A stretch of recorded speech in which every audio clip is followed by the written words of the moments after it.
मित्रांनो जुलै महिन्याला सुरुवात झाली आहे. अशा परिस्थितीमध्ये लाल कांद्याची जी रोपवाटिका आहे किंवा लाल कांद्याची जी नर्सरी आहे, ती नर्सरी तयार करण्याची सुरुवात झाली आहे. बऱ्याचशांची नर्सरी तयार झाली आहे. त्याचबरोबर बीज देखील टाकलं गेलं आहे. बऱ्याचशांची जर्मिनेशन देखील झालं आहे. तर अशामध्ये जे शेतकरी आज उद्यापर्यंत जी कांद्याची बियाणे टाकणार आहे, त्यांच्यासाठी हा व्हिडिओ मी स्पेशल बनवत आहे. त्यामध्ये मित्रांनो कांद्याची बीज प्रक्रिया कशी करावी, त्याचबरोबर बीज प्रक्रिया करत असताना कोणकोणत्या रासायनिक त्याचबरोबर जैविक बुरशीनाशकांचा आपण वापर करू शकतो, त्याचबरोबर कोणत्या कीटकनाशकाचा वापर करावा याविषयीची संपूर्ण डिटेलमध्ये माहिती बघणार आहोत. त्याचबरोबर मित्रांनो जर्मिनेशनसाठी तुम्ही दुसरं काही औषध वगैरे लावू शकतात का, त्याचबरोबर मित्रांनो कांदा बियाणे टाकत असताना कोणकोणती खतांचा वापर करावा याविषयीची देखील संपूर्ण डिटेलमध्ये माहिती आपण आजच्या या व्हिडिओच्या माध्यमातून बघणार आहोत. तर नमस्कार मित्रांनो, स्वागत आहे तुमचं आपल्या या यूट्यूब चॅनलवर. मित्रांनो चॅनलवर जर तुम्ही नवीन आला असाल तर चॅनलला सबस्क्राईब करा आणि बेल आयकॉनवर क्लिक करायला विसरू नका. तर मित्रांनो कांदा बियाणाची बीज प्रक्रिया करत असताना यामध्ये एक गोष्ट नेहमी लक्षात ठेवा, जर तुम्ही विकत बियाणं घेत असाल, पुढ्याचं पॅकिंग बियाणं घेत असाल तर जास्त काही त्याला विशेष म्हणजे बीज प्रक्रिया करण्याची गरज नाही, कारण की ती ऑलरेडी बीज प्रक्रिया केलेली असते. तरी देखील त्याला बीज प्रक्रिया जर तुम्हाला करायची असेल तर बीज प्रक्रिया करत असताना मित्रांनो त्याच्यामध्ये तुम्ही कार्बनडिझम 50% WP म्हणजेच पावडर फॉर्ममध्ये उपलब्ध असलेलं बुरशीनाशक,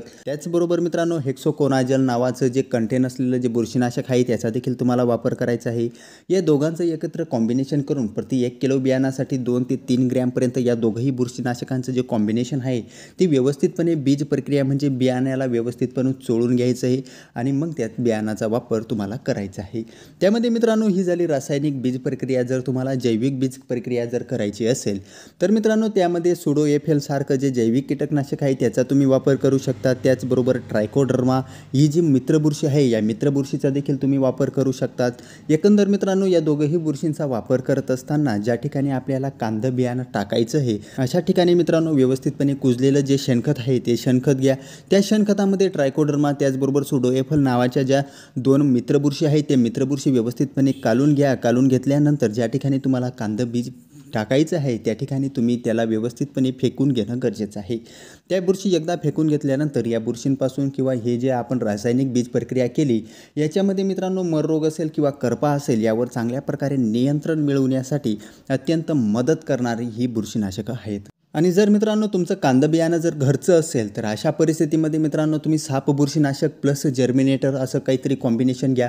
नाही तर त्याच्यामध्ये मित्रांनो तुम्ही एव्हरगोल्ड असेल, BSF कंपनीचं झेलोरा वगैरे असेल यासारखी जी बुरशीनाशक आहेत या बुरशीनाशकांचा तुम्हाला एकत्रपणे व्यवस्थितपणे वापर करणं गरजेचं आहे.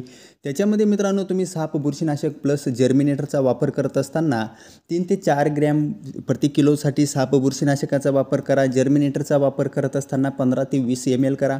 व्यवस्थितपणे मिक्स करून घ्या. त्याचबरोबर मित्रांनो चांगल्या प्रकारे याचा रिझल्ट तुम्हाला बघायला मिळणार आहे. शिवाय मित्रांनो याचा जर तुम्हाला वापर करायचा नसेल तर याच्यामध्ये तुम्ही एव्हरगोल्ड नावाने जे येतं मित्रांनो त्या एव्हरगोल्डचा देखील तुम्ही वापर करू शकतात. त्यासोबतच BSF कंपनीचं जे झेलोरा म्हणून येतं हे अत्यंत नावाजलेलं आहे. जर तुमचं बियाणं घरचं असेल, कुठलीही बीज प्रक्रिया रासायनिक झालेली नसेल तर मित्रांनो त्याच्यामध्ये तुम्ही BSFचं जे झेलोरा आहे याचा देखील तुम्ही वापर करू शकतात. झेलोराचा वापर करत असताना प्रति 5 किलोग्रॅम बियाणाकरिता 40 ml तुम्हाला BSF कंपनीचं झेलोरा बुरशीनाशक वापरणं गरजेचं आहे. मित्रांनो झेलोराचा देखील कांदा बियाणामध्ये चांगल्या प्रकारे रिझल्ट आपल्याला बघायला मिळत असतो.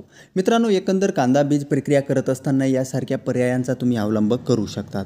तर अशा पद्धतीने चांगल्या प्रकारे जर्मिनेशन देखील होणार आहे तुमचं रोप. त्याचबरोबर त्याच्यामध्ये मर रोग किंवा करपा रोग यावर साधारणतः कांदा बियाणं टाकल्यापासून 15 ते 20 दिवस किंवा 22-25 दिवसापर्यंत चांगल्या प्रकारे संरक्षण तुम्हाला कांदा बियाणामध्ये किंवा कांदा रोपवाटिकेमध्ये तुम्हाला बघायला मिळणार आहे.